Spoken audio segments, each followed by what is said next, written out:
Can you see all that? Can everybody see that? Yeah, good. Yep. Okay. So we'll make a start. So just gone through who we are. What we're going to be covering today is, I kind of want to make this as practically useful as I possibly can for you. So one of the things that I'm going to go through is what I've prepared for you, but then I'm going to ask you to use the chat button to say if there's anything else that you'd like to get out of this session, and then if I can weave it into the webinar, I absolutely will do that for you. So anybody that knows me in the way that I work, I like to think I'm very pragmatic. So I like to make sure that you leave with something that you can instantly apply, rather than just kind of give you all of the theory. So what we're going to cover today is just a little bit about why health and wellbeing in the workplace, and supporting your staff during lockdown and as they return to work is really important, and why it makes good business sense. I'm then going to take you through a 5-stage model that I've developed that would help you to introduce an approach, if you like, to supporting your staff with health and well-being. I'm also going to share with you some hints and tips, things that you can consider doing. So sometimes you've got to put a few things on the table to get the conversation going, or to start a little bit of activity, and I want to share that with you. And I've also pulled together a set of links to resources which are in the slide deck, so that there are some other bits and pieces that you can have a look at, which I've found useful over the last few months. So just a little bit about me and why I'm able to deliver the webinar then. I've worked for companies for the last sort of 30 years in kind of management roles, and I've managed remote teams. So before pandemic, I've managed lots of remote teams. And of course, when people are remote, you can't see what's going on. So you've got to work doubly hard at your communication. About 5 years ago, I set up working for myself. And one of the things that I do is I assess and consult for businesses against the Investors in People standard. And that's a standard which is all about how high-performing companies lead, manage and develop their people, so you get the most out of them. There's also a standard which is called We Invest in Wellbeing, which has become more popular, I would say, in the last sort of 5 years. So as the profile of mental health and its importance has kind of risen up the national agenda, that standard's become ever more popular with businesses who recognise the value in making sure that your people are staying healthy and well. I have about 70 clients that I work on investors and being with. And they're all different sizes, sectors, and across the UK. So it's given me quite a lot of information, knowledge, techniques, practice, experience around this whole area. And that's kind of what I want to help and share with you today. You'll also see that I've got my email on the back slide, and I'm very happy if you want to contact me beyond this. If you just want to ask for a bit of advice or a question, that's absolutely fine. I'm a big believer in we need to help each other out with this. So I'm a performance consultant, I guess, by trade. And I want to kind of share with you some of what I've learned along the way, just to try and make it a little bit easier for you. So that's the kind of stuff, that's who I am and what we're going to be covering. If I can ask you now, if you can find the chat function to just kind of jot down anything you particularly like to get out of this session. And then, as I say, we can make sure that we try and weave that in. And I'll ask Sarah to let us know the kinds of things that you're writing down there.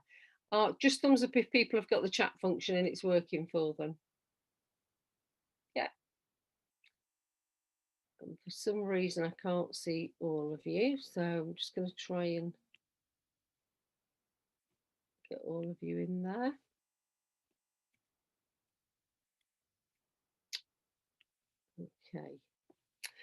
Okay. So, Sarah, what have we got on the chat function? So we've had a message coming from Louise that is practical takeaways opposed to wide concepts. And Caroline has just messaged in things to support other practical. Yeah, Okay. So again, we'll pause and take another look at that in a minute. So, why does this matter? Well, it clearly matters to you because you've all joined the webinar. But from a business point of view, this is the hard-edged business point of view. Research shows that happier, healthier employees outperform their colleagues. So you're going to get better business performance. Workplaces that have got great health and wellbeing strategies that are working have got increased morale.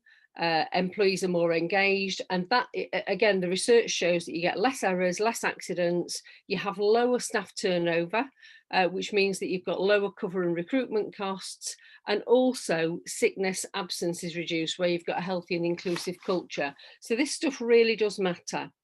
In the report that the CIPD did last year, it showed that 9 out of 10 organisations with health and wellbeing strategies are reporting positive outcomes, and they're across a range of things.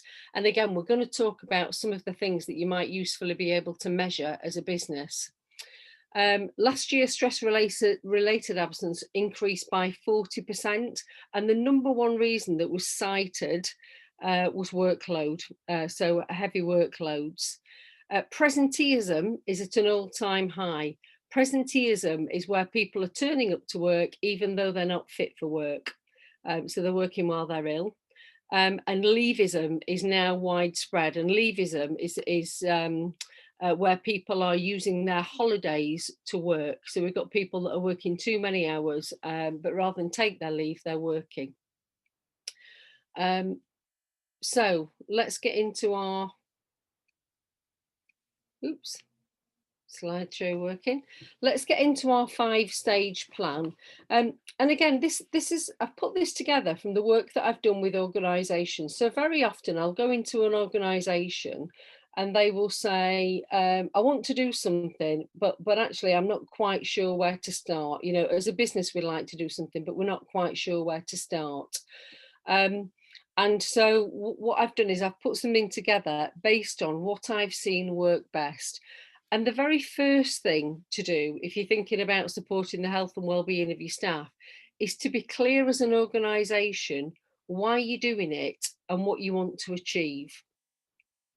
May seem obvious, but it's amazing how many times people will say, well, we just think it's the right thing to do. That's great, but if you're not measuring the difference that what you're doing is having, you can end up being an organisation where you've got absolutely tons of activities that become quite difficult to maintain, and then making a decision about the things that you pull back on becomes quite difficult.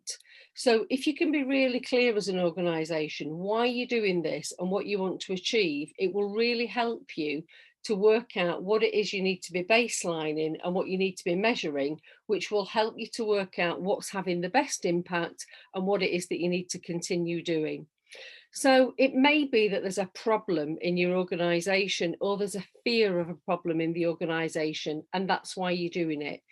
If I can ask you to unmute for a minute, and if anybody wants to sort of share with the rest of the group, where are you with regards to health and well-being? What sparked your interest in this, and what is it that your organisation might be trying to achieve? Does anybody want to share their view?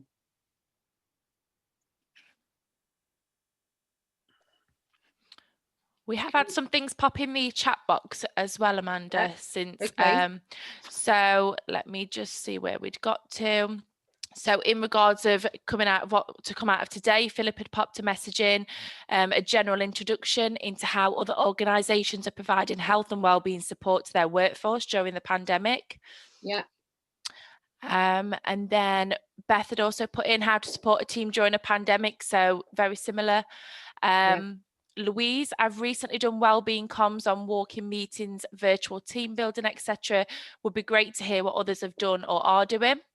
Yeah. And Richard has just popped one in. Any thoughts around how to bring people together virtually, outdoors, given the restrictions in place and at this particular great time of year? And he just popped a little side note of, in regards to what Louise has said, maybe something that she could share from her recent learning.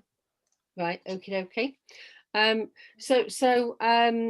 So in terms of some of those questions, and just to deal with some of them now while we think about it. So a number of one of the key things that a number of organisations that I'm working with are doing quite successfully is they have started conversations, if you like, with people virtually and said, look, what can we do to get together in the outdoors, do some physical activity?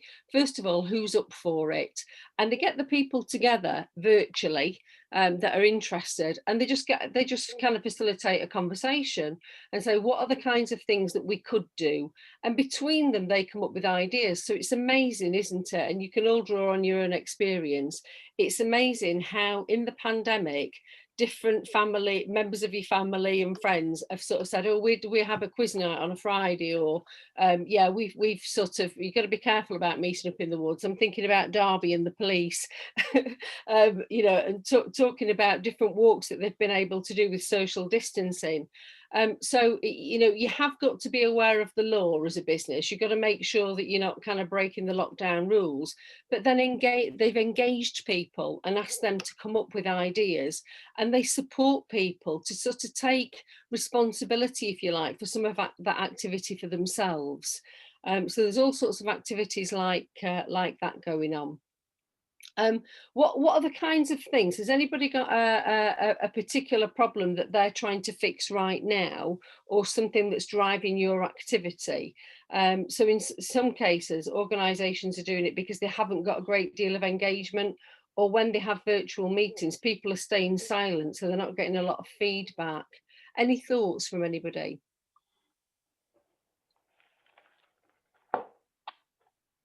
I'll chip in if that's all right. Yeah. Hopefully my better earphones weren't working this morning. That's why I was just a bit delayed for the first thing. I think the thing is, there's a few of us on the call from the PTE, so you know we know you guys quite well because we're in the same building normally. The sort of, I think one of the things from our side, because we could sort of the sort of travel support, if you like, for workplaces. If you look at what we've done as a workplace, I think I can say this, I don't think anybody's on from HR, but I don't think it's anything too bad. Doing well in terms of communications of information and what's going on, and you know, latest changes to things and policies and things like that. But for me, sort of from a health and wellbeing perspective, there are resources, there are guides, there are that kind of thing, but not really an engagement, I wouldn't say. It's almost been cascaded down to individual people, and different areas will have very different approaches to that in terms of you know, the conversations that they have and everything else. So really it's trying to, personally, I've just done the mental health first aid course as well. And as a team, we used to do weekly walks and that kind of thing, and obviously that kind of thing stopped physically. And then we've tried doing it virtually, but had problems with audio and sound and using different types of tech. So it's trying to kind of not wait until spring and summer to deliver some of these things. Almost what can we do now? I mean, today's not a great day for a walk, but it's not as bad as we predicted. So it's things like that, really. It's trying to get, because we've got, you know, a lot of staff, and I'll be honest with you, we don't really know in some of the teams how active some people are.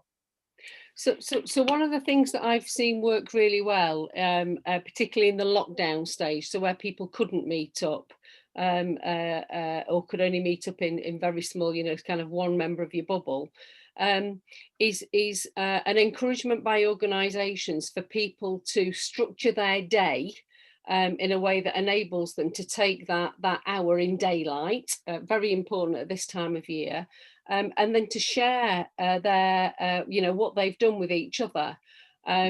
So they would create a space, if you like, on the intranet where people could post their pictures of where they've been, what they've done, good walks that they've had, and that's kind of built momentum. So they've had people sharing experiences, or even conversations, you know, at the end of the day, what is it that we've done today, where have you been? So just getting people to share their experiences, so although you can't be together outside, you can at least share your experience of what it is that you have done. And as I say, it's kind of gathered momentum. So there have been some things like that I've seen happen quite well. In terms of organisations that I've been working, so some of them it's been, you know, when we're in lockdown, we're not quite, a bit like you've observed there. We schedule comms and we're having these meetings together, but we don't get a lot of feedback and we're not quite sure how people are feeling. So we want to do something to get people more engaged. And so it kind of brings me on to the next slide, which is they then think about, and this is the thing that I would advise people to do. There we go. Oops. Yeah. It's about thinking how you're going to measure the effect of what you're doing. So in order to try and increase engagement, you kind of need a measure to understand where you're currently at. So it might be that you're not having people speak up in meetings, but actually one of the very best ways to measure engagement is just to use a very simple survey with staff. Doesn't need to be complicated. You can use something like SurveyMonkey or SoGo Survey is a platform that I've seen a lot of organisations use. I've got a couple of surveys. By all means, ask me if you want to have a look at some questions. And you're just asking people some questions on a range of topics that are to do with health and well-being. And you can see what people are saying. And as long as you kind of get back to them and let them know, well, this, you know, so many people responded to the survey. These are the kinds of things that have come back. And then you just sort of say, so actually, these seem to be the top things that people would like us to do something about. Would anybody like to come to a meeting on Friday for half an hour? And we'll just share some ideas about what we might do. And over time, just doing that kind of activity, going back and maybe saying, so what we've done is we've had a few walks, people are saying they're enjoying them. Now we're going to look at the next thing. Just that ongoing dialogue and conversation will help to build up your engagement. And the next time you do a survey, you will probably see your response rate's gone up and the level of agreement people have got with things like the organisation cares about my health and well-being, or trust levels, you'll start to see them move up. So once you're really clear what it is that you're trying to fix, whether it's engagement, getting people outside, reducing your sickness, etc., you need to think about how you're going to measure the effect of what you're doing. And once you've decided that, you kind of need to set yourself a little bit of a benchmark. So things that I've seen are short, snappy staff surveys, anonymous staff surveys, smiley sad face things, so just having people post at the end of the week how they're feeling, using hard data around sickness absence or staff turnover, and also some companies are doing specific health and well-being screening, and when I show you the resources at the end, one or two of those links have got particular health screening products that you can use now. There are tons. The world is awash with health and well-being tools that you can have a look at.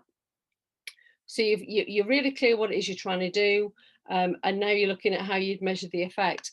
The other thing that I would say is one of the things that I've identified is where companies are looking at doing something about this, that they are working well, where they're kind of splitting their organisation into three and the things that they're doing into three. So on the one hand, it's about what are we wanting to achieve for our organisation by doing this. It might be to bring staff turnover down, or it might be to make sure that, you know, we're driving sickness down. But then they're looking at actually what do we need to do for our people?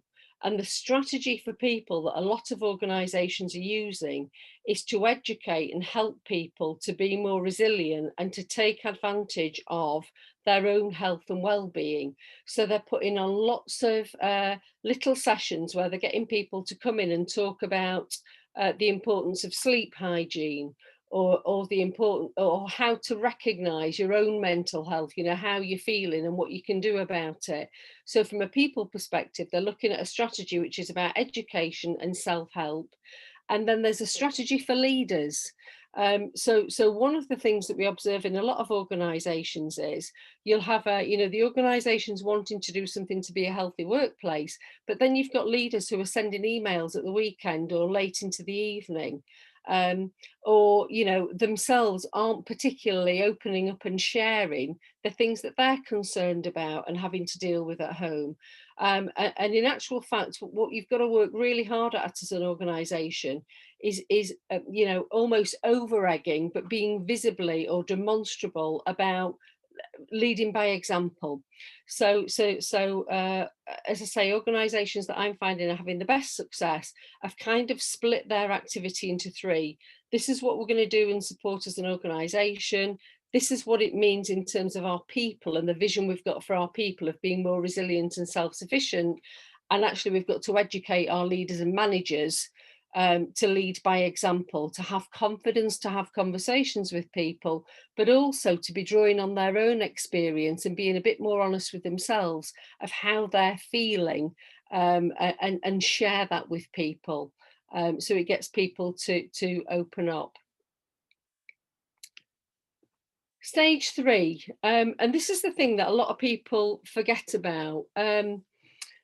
This is about identifying what the real concerns and issues are. So having identified for yourselves what you think the problems are organisationally or what you'd like to achieve, and you've thought about ways of measuring it, it's then checking that out with people.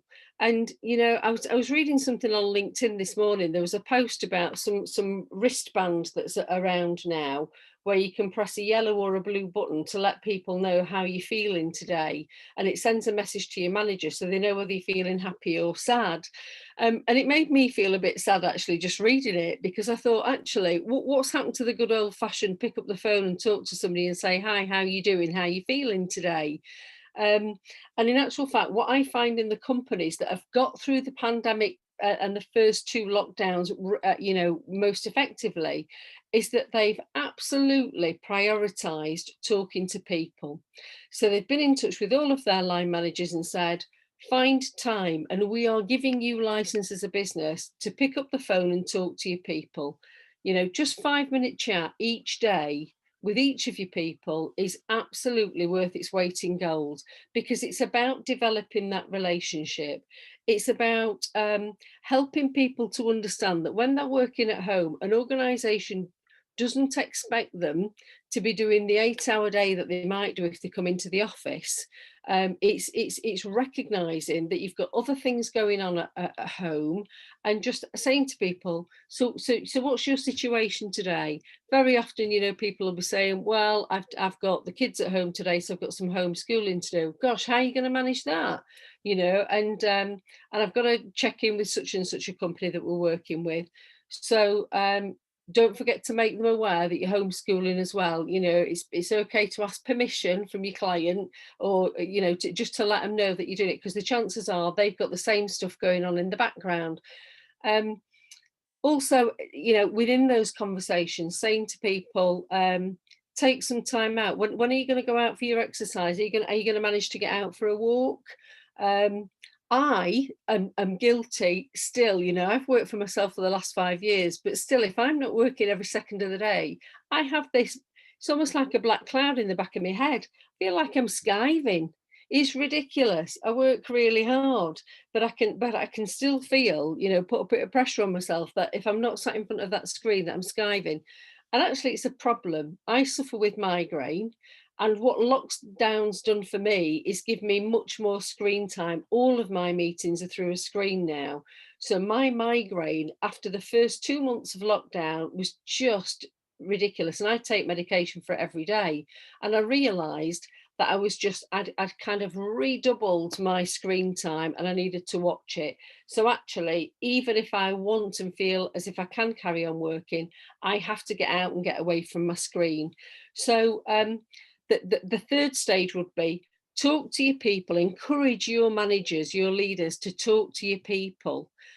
Find out how they're doing, what it is they're having to manage, what seems to be working well for them, you know, what's working less well, how are you doing today? And over time, that continued conversation should just see that people are really feeling comfortable being very much more open and honest with you about what it is that they've got to cope with. Now, the other thing in this is, very often managers will say, but actually I'm a bit terrified of what I'm going to hear. If I open that question up, What are people going to say to me?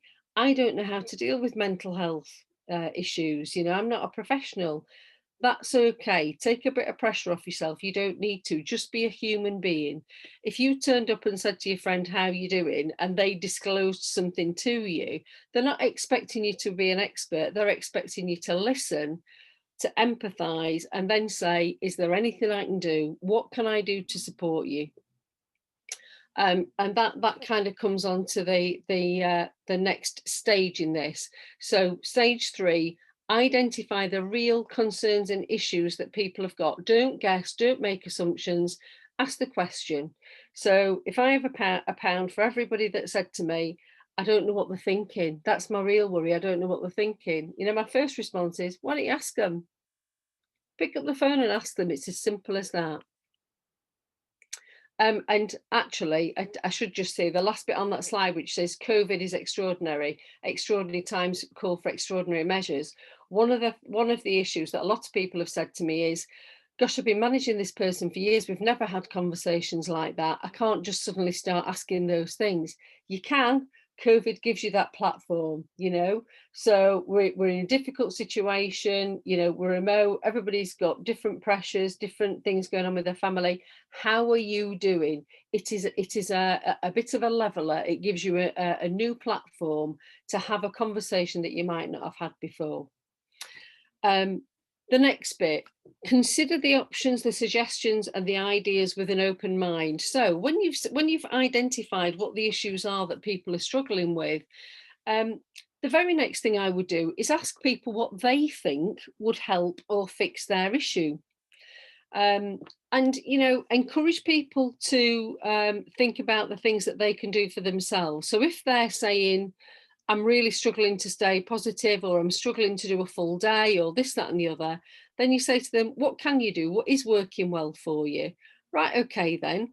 So so and so in the, you know, another team, they're kind of taking a little bit of time out, or they've found a buddy, they just have a catch up in the middle of the day, or they have their lunch together, or, you know, are there other things that you can do for yourself?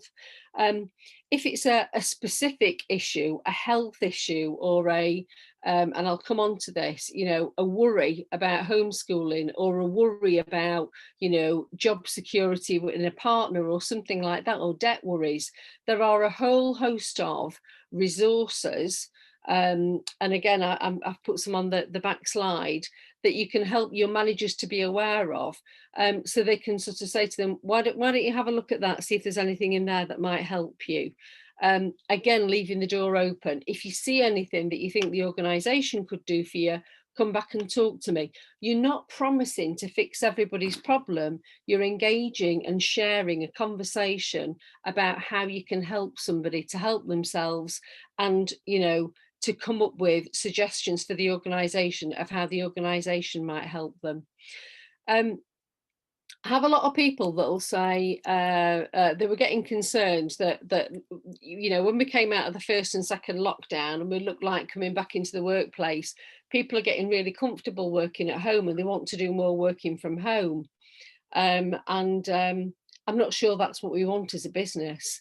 And they were kind of closed to that suggestion straight away. I would say, don't close it down. Just, you know, do what you need to do to just stay silent, listen to what people are suggesting, and just consider it. Just come away and consider it. Could this work?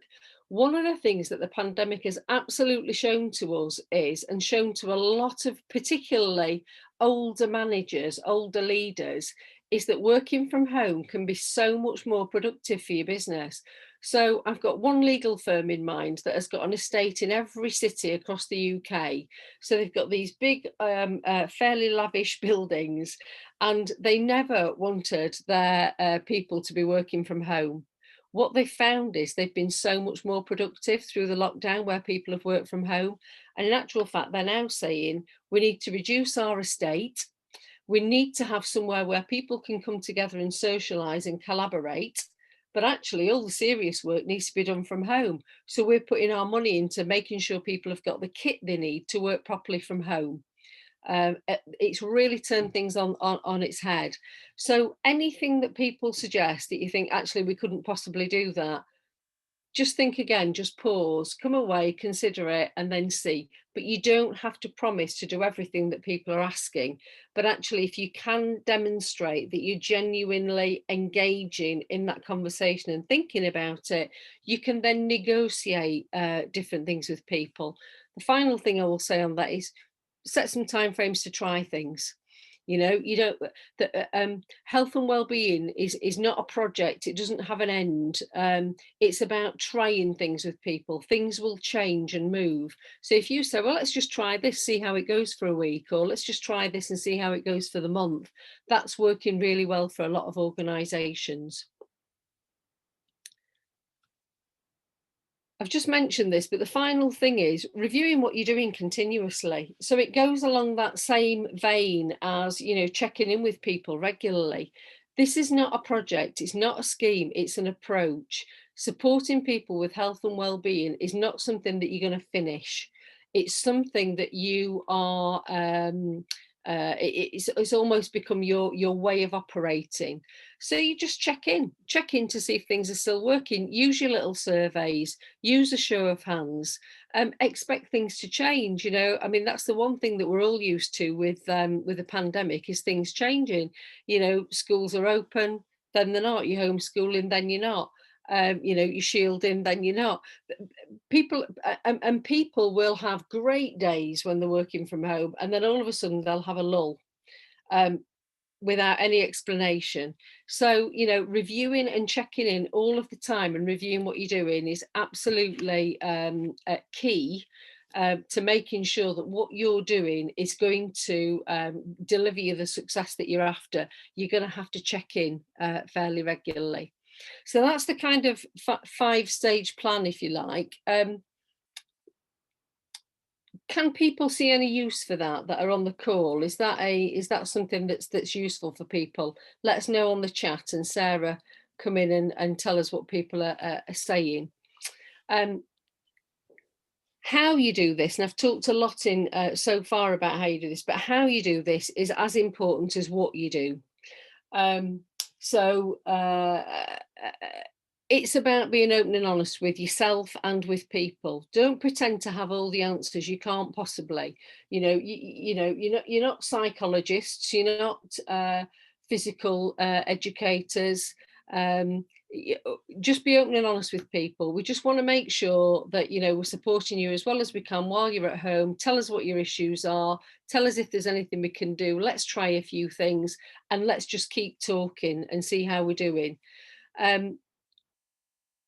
A lot of managers are put off having these conversations because they're worried that something's going to come, and they're going to have to say, I don't know. It's brilliant. If you can say, I don't know, there ought to be a ka-ching sound. Every time a manager says, I don't know, honestly, your trust rating starts to go through the roof because people suddenly start to see that you're a human being.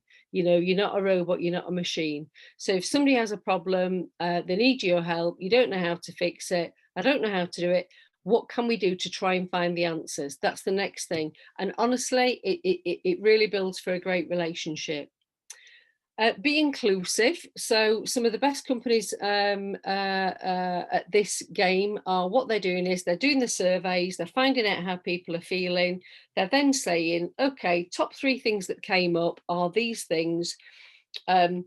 Is there anybody that wants to get together next Friday, have a chat about things that we might be able to do to help and alleviate this problem for people? And they're doing it together. So it's not the leaders and managers that are coming up with the solutions. All they're doing is facilitating the discussion. They're making sure that at the end of a conversation, they've got a little bit of action to take. They sort out who's going to do what, when they're going to see whether or not it's making a difference. And they're going back and surveying to see whether or not they've solved the problem. But they're doing it with people. They're not worrying that they've got to fix anything or just coming out with something that they think will work. Number one thing, communicate regularly with people. So one of my investors in people companies said, we decided that as we'd gone into lockdown, we'd just leave people alone, you know, let them get on with it. We didn't want to be bothering them with work. You know, government was saying lockdown, so we haven't talked to them. My goodness, they've had a job to do. You know, 3 months later, they got the most disengaged, unloved people. At the other end of the scale, one organisation that asked me to do a bit of a survey, talk to some of our people, find out what they think about the way that we've communicated with them through lockdown, how we've looked after them. The most emotional experience. They were in tears.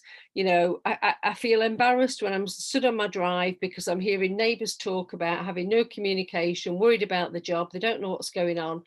And yet I've got an organisation that the day after we went into lockdown sent me a chair, sent me a laptop. I get a telephone conversation every day.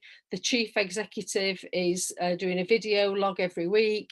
They can't do enough for me. It's a million miles apart. Just the communication, that regular communication, makes a huge difference to people. Lead by example. I've said this already. So get your leaders to think about the good and the bad days that they're having, what they are doing, how they're working, and how that might be impacting on other people. As I say, one of the key things is get people to not be emailing at ridiculous times or on Sundays, or if that's when they work best, to be saying to people, I absolutely do not expect to see any response from you until Monday, and please don't read it, put your laptops to one side. You need to make sure that line managers and team leaders have got the skills and confidence they need to promote health and well-being and to know where to go. So health and well-being is really about physical, psychological, and social well-being. If you Google those three things, they'll come up with, and I've certainly got loads of materials that I can share with you. You're not expected to be an expert on those things, but to know that those things are important. So people keeping as physically fit as they possibly can, we all know if you feel physically fit, you feel better about things, it pays dividends, it keeps you healthy. Psychologically,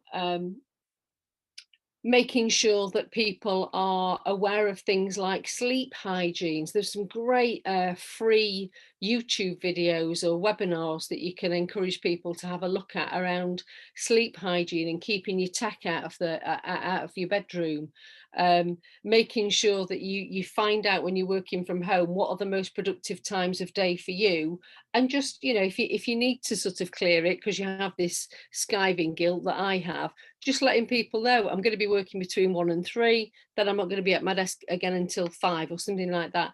And socially, asking people if they want to get together for a quiz, or if they want to get together to talk about mental health and what we can do to support it. And again, just sort of saying to people, what do you know about it? What do you think we could be doing about it? Just putting those kinds of things on it, encouraging your line managers to just not feel that they need to have the answers is a really big plus. And then supporting them to make sure that they are continuing to communicate with people. Preach the benefits of what you're doing. So forget about the things that aren't working, but talk about, we had 3 people get involved in this conversation. These were some of the positive comments that we have. Just kind of be a bit of an advocate for positive messages going out for people. As I've said before, see it as an evolution. It's not a project, it won't be finished. It's a way of being. And just do what you can do to create that trust-based relationship and a safe and comfortable environment, so people feel that they can be open and honest, because a black mark isn't going against their name. This is just about helping people to share their problems so that we can find a solution together. So some hints and tips which I've talked about on there. One of the very best things that I've seen is chief executives or the senior leaders of the organisation doing a 15-minute weekly video log, starting by saying, how are you? How's your family? I hope you're keeping well. Prioritise that, saying a little bit about how they've been getting on through lockdown, and then just giving them key information about work, providing reassurance about the position that the business is in and what it's trying to do. That makes a lot of difference to people, because a lot of people are worrying about whether or not they're going to have jobs at the end of all of this. And the chief exec doing that 15-minute video log every week just pays dividends. I've talked about daily calls between managers and their staff. And there's a whole host of things on there. I won't go through them. You can kind of read those at your leisure. And a lot of the resources that I've put together on here will give you some more information about those kinds of things. So I've talked an awful lot at you now. Let's have some questions. Let's get off mute and let's look at any questions that are coming in, any reactions to that. And I'll do my very best to share with you anything that I've seen. Also, you know, more than happy for you to email me afterwards to say, can you say a bit more about that? Do you have a company that might talk to us about this? I've got very willing companies that are here to help. So over to you. Any reflections, any questions? So there was a question came in from Laura, Amanda, which was, how do we approach the conversation around the red tape that prevents and inserts barriers to health and well-being and being active? And Laura, what do you mean? What the red tape? Can I be honest and open? The organisation I work in, it's a very structured management system, and as an active travel team, we see the whole benefits of health and well-being and supporting people, and like a lot of the things you've covered, we do instinctively, and actually we need to celebrate them more. But trying to get our organisation to buy into that rather than just putting things on an intranet for people to read, and somebody on a very formal all staff briefing on a monthly or 2 weekly basis just saying, please look at the intranet. It's just, how do we get to those levels to have that conversation and to break, because you know there are people that I haven't seen in a year in our organisation because we all pushed off to work from home and we've not engaged with these people that we would have engaged with a year ago. As I've said, you know, the organisations that are doing really well are the ones where they've got the very senior people to do a video log, and you know, they might have 2 or 3 messages. I mean, there's nobody like the senior leader that can have an impact in an organisation. Really are impactful. I mean, you know, have a look at some of these reports that we've got, the CIPD report. Just have a look at it and see if you could put it in front of somebody in your organisation to say, look at what they're finding. Can we not just support our leader or our directors just to be doing this, because it will make a world of difference. That kind of little conversation from the top with a bit of humility and demonstrating to people that they're all going through the same kind of thing will really help. So if the communications are all a bit dry and stuffy and etc., then you know, trying to convince them that there is a real benefit in just doing something which is a bit more human is a great thing. And the reports can give you some figures to prove why and where it's worked for other organisations. That's one thing that I would say. The other thing that I would say is try and find people in your organisation that are like-minded, that are feeling the same as you, and see if between you can't come together and come up with something that you could do to just try and break through that. So create your own little group that might have a meeting on a Thursday afternoon or something, and just talk about what's going on and the kinds of things that we'd like to see happen. Talk to other people in HR, see if there isn't a mini survey that you could run to see how people are feeling, and then use that as the basis for, here are some things then that we think the leaders could do, and hopefully when you go back and measure it again, you'll see that it's moved forward. Does that help, Laura?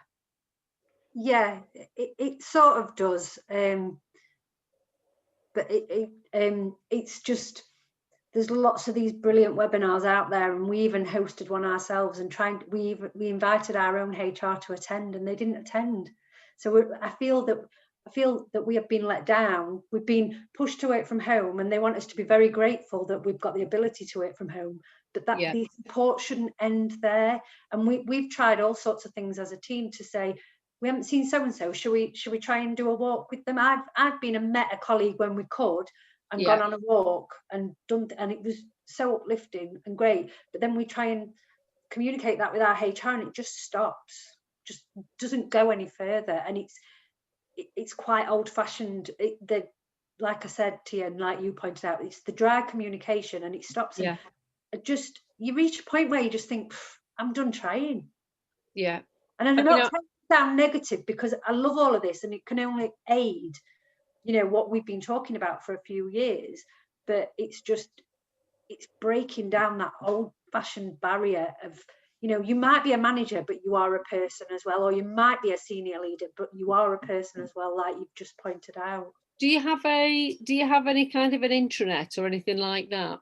Yeah, we've got an intranet. Yeah. Because if you could get a few of you that are able to post up some of the brilliant things on YouTube, little clips and things now that are coming out, things that organisations are seeing from the pandemic, and things that they've done for their staff, just posting stuff. So some companies on their Facebook and Twitter and this and the other, they're posting things and saying, came across this, looks like a great thing, maybe we could do it, or look at what this organisation's managed to do, that looks fantastic, maybe we could try it. You can create your own bit of social pressure, if you like, on your leadership. And also saying to HR, what could we do to help you? We'd love to do something like this. There are a few of us now that would really like to get involved in and do something like this. What could we do to support you to really open this up, so that we can just make sure more people are kind of getting engaged and feeling okay about things. More than happy, Laura, after this conversation to continue talking to you, to see if there's anything personally I can do, particularly once we get back into from lockdown, which vaccination is my saviour at the minute. If we can get back into your building, I'm more than happy to go and talk to HR. I know a few people at SYPTE, so I'll do what I can do to help personally. But the ones that are doing it, those companies are in a much better shape. Yeah, thank you. I think as a company, like Laura was saying, they have done things like they've put on coffee mornings and afternoon tea, virtual ones that you could go to every week. But it seems to be the same people that go to them. I think that there's not engagement across the organisation. Like as a team, I think we keep in contact quite a lot. And then when we go out coffee mornings, it's mainly our team that's on the coffee mornings. It's not, doesn't seem to be widespread across organisations. So I think that HR have facilitated some of that, but then sometimes there's not the buy-in from the staff as well. Yeah, and with all of these things, if you're kind of in the middle of the organisation and you're trying to drive something, in one sense it's great, because you haven't really got any rules to follow other than the legalities around meeting and this, that and the other in lockdown. You can do things for yourself. So you could say, who do we know in other bits of the organisation? Let's invite them to this. Just say, look, we've not heard from anybody. Can you come along? It's only for 10 minutes. So you do what you can do for yourself, because you don't have to follow any guidance. And if you can create a bit of a stir and use that, use the positivity that you're creating and to try and influence HR, that's about the best you can do. Isn't it? You can only really kind of support each other. Yeah. What about other people? Any questions?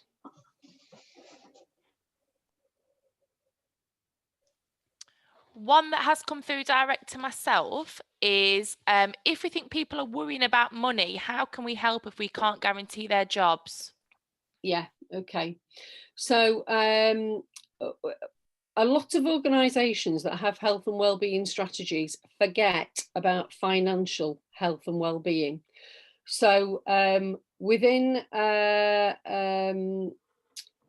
the kind of psychological well-being, you will have people that are worrying about debt and worrying about their financial position. You'll see on the resources slide the Money Advice Service. we recently had a visit in Sheffield City region from somebody from the Money Advice Service. They've put together a whole host of things, resources, services that they can provide for employers to help them to understand that the things that they could be providing for their staff to help people to get help and support around financial worries. So certainly within We Invest in Health and Wellbeing standard that I assess against, financial concerns are a big part of that. So we force organisations to get, if they want to get the standard, to be taking account of this and doing something about it. It's becoming one of the number one concerns that organisations have got. So I would say, as a starting point, get in touch with the Money Advice Service, have a look at the wealth of resources that they've got, and see if you can put a signpost to those on there for people. So anybody concerned about their financial situation and the impact of COVID on their financial situation, be aware that we've got these resources. And also, you know, I mean, some of the best organisations are saying, you know, I know it's hard, but do come and talk to us because we may be able to help. So again, where you've got those trust-based relationships, where that's been created, it's a great a platform, because it means that people will then talk to their manager and say, look, I'm struggling a bit. Can the organisation help me? One of the organisations, not a big one, they've kind of been giving some loans to people for various bits and pieces that they've needed to cater for around homeschooling and this, that and the other. There are all sorts of things that companies can do, but the Money Advice Service will give examples to organisations that don't know where to start. At least making that something okay to have a conversation about. Pretty much think about what we did nationally around mental health. You know, this was never something that was easily spoken about, but now it's you know, there's much less of a stigma. If as a business you can adopt a similar approach and say, okay, so people might be worrying about their finances, this is what we're going to try and do. We're going to put some resources on here.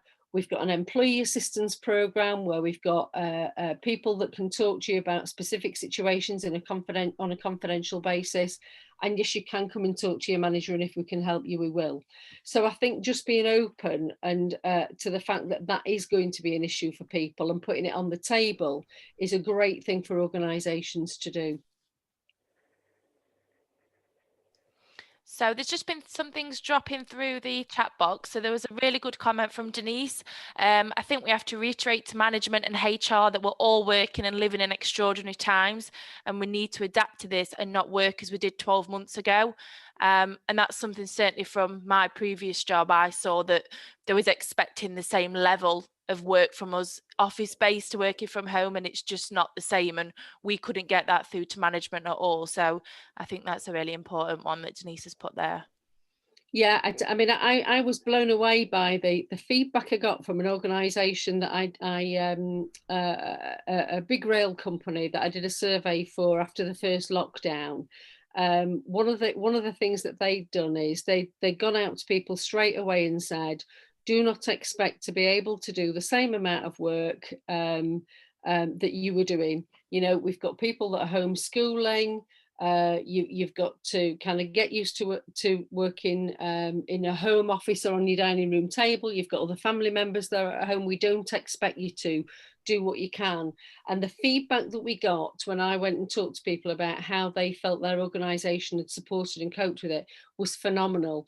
And their loyalty and trust stats, because we then did a survey as part of their Investors in People accreditation, have gone through the roof. And in actual fact, people have never worked harder. You know, they are working hard because they just know that they're not expected to be sat at the desk all day, every day. So, you know, I could certainly give you some information from one particular company, and I'm sure I could get them to talk to your organisation to say, this is what we did and this is what we found. And this is a big, you know, this is a kind of more than £1 billion turnover business, only 100 staff, but it's the nature of the industry they're in. And they did that, you know, without a question. They said, we just want to make sure people know we're not expecting that of them. So it's that trust, isn't it? I think if you see this from a position of you trust your people, it's much easier. If you've got leaders that are just worried that people are going to be swinging the lead, or whatever the expression is, that's where you have problems. But there is so much research out there now from companies to say people working at home are much more productive, that I really don't think that philosophy has got a leg to stand on anymore. But I can certainly help you find people to talk to that would talk to your senior leaders straight up and say, this is what we found. You can't argue with it.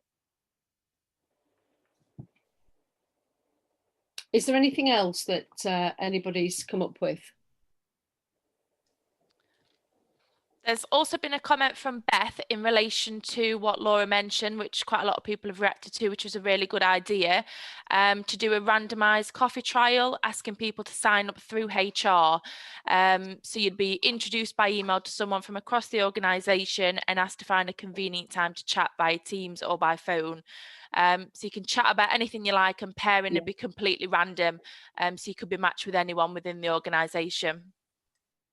Yeah, great idea. Do you know, all of those things, just try them. It's just amazing. There are so many things out there. Just try them and see, and don't be worried. This is what I say to organisations: don't spend weeks and weeks and weeks perfecting a program that you're going to launch and this, that, and the other. Just try a few things, because a lot of things won't work. And the very worst thing that can happen is you try something and it doesn't work, and then it prevents you from doing anything again. You know, you've just got to know that and what works one week for one person might not work the next week for the same person, because they've changed. So great ideas, share them with each other. Keep looking on LinkedIn and looking at some of these things, and just try the little ideas and say, does anybody fancy doing this? If it falls flat on its face, it falls flat on its face. At least you're not going to do it again. You move on to something else. So these are the companies that are really doing well, are the ones where they're not precious. You know, they're not investing huge amounts of money in things, but they are giving license and permission to people to just try a few things, and saying to them, tell us what works, and if we can support you in any way, we will do. So giving people a bit of time, or giving them some space on a newsletter to say, we've been doing this, we'd like some more people to join us. Great idea, you know, keep on sharing. So I'm very conscious of time, and I'm sure we've got to, you know, I've certainly got to make sure that I'm not skiving for the rest of the day. I've got work to do, for goodness sake. I hope that some of what I've been able to give you today will help you just to move forward. We will be sending an email with the slides out. We're also going to be posting them up on the website, and there'll probably be a little bit of an evaluation. The other thing that I'm interested in is, if there are other things that you think might be helpful, more helpful to you, then just drop me a note and let me know, because Sheffield City Region is keen to put on webinars and have conversations for anything that might be of use to you. So lovely to have met you. I'm really sorry it's not face-to-face. I much prefer face-to-face things, so we can have a coffee and, you know, much more free-flowing conversation. But I hope it's been of help to you. So thank you very much for coming along. Lovely to meet you. Thank you. Take care. Bye.